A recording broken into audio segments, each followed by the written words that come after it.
বিগত দীর্ঘ দুঃশাসনে যখন আপনি বলতেন আই হেট পলিটিক্স, তখন আমি বলতাম ইয়েস টু পলিটিক্স। আপনি তখন কিন্তু আই হেট পলিটিক্স ঠিকই বলেছেন। এখন প্রোফাইল লাল করার মধ্য দিয়ে আপনি হয়ে গেছেন অনেক বড় রাজনীতিবিদ, আবার কিছু মানুষ হয়ে গেছেন যে না তোমরা রাজনীতি আমরা চাই, রাজনীতি আমরা চাই কিন্তু তোমাদের রাজনীতি চাই না। মানে বিগত দীর্ঘ দুঃশাসনকে আমরা যারা মোকাবেলা করে এসেছি, দেখেন আমরা বেড়ে উঠেছি ফ্যাসিস্টের নির্যাতনের মধ্য দিয়ে। আমরা জানি রাজনৈতিক অপসংস্কৃতিগুলোর রেজাল্ট কীরকম আসে। সুতরাং আমাদের দ্বারা রাজনৈতিক অপসংস্কৃতির পুনরুত্থান হওয়ার কোনো সুযোগ নাই, মানে আসলেই নাই। আমরা একটি ঢাকা বিশ্ববিদ্যালয়কে পড়াশোনা, গবেষণা, সহশিক্ষা, একজন শিক্ষার্থীকে পরিপূর্ণ ব্যক্তিত্ব সম্পন্ন এবং দেশপ্রেমিক হিসেবে গড়ে তুলতে চাই, যেখানে এক হাতে থাকবে কলম, আরেক হাতে থাকবে এই রাষ্ট্রের সার্বভৌমত্ব রক্ষা করার অঙ্গীকার। এমন রাজনীতিতে আমরা কোয়ালিটি নিয়ে আসতে চাই, নট কোয়ান্টিটি। আমার আন্ডারে যখন কোয়ালিটি থাকবে, ওই কোয়ালিটির আন্ডারে অটোমেটিক্যালি কোয়ান্টিটি থাকবে। এভাবে প্রত্যেকটা স্তরে স্তরে ঢাকা বিশ্ববিদ্যালয়ের সবগুলো শিক্ষার্থীকে আমরা মানব সম্পদে রূপান্তর করতে চাই, যেটা রাষ্ট্রের জন্য অত্যন্ত গুরুত্বপূর্ণ।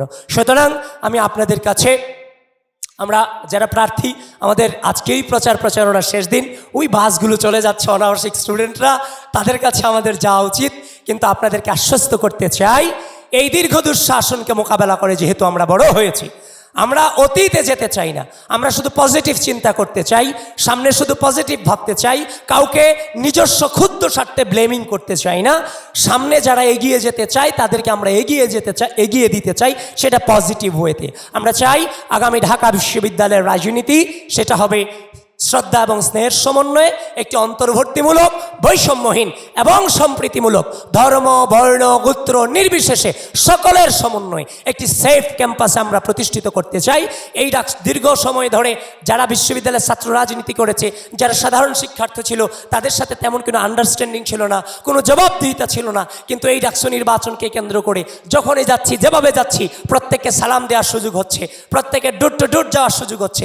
এই যে আমাদের মাঝে এবং সাধারণ শিক্ষার্থীদের মাঝে এই যে একটা কমিউনিকেশন, তারা আমাদের কাছে প্রশ্ন করছে, আমরা জবাবদিহিতা করছি। এটাই ছিল এত বছরের দীর্ঘ সংগ্রামের সবচেয়ে বড় অর্জন।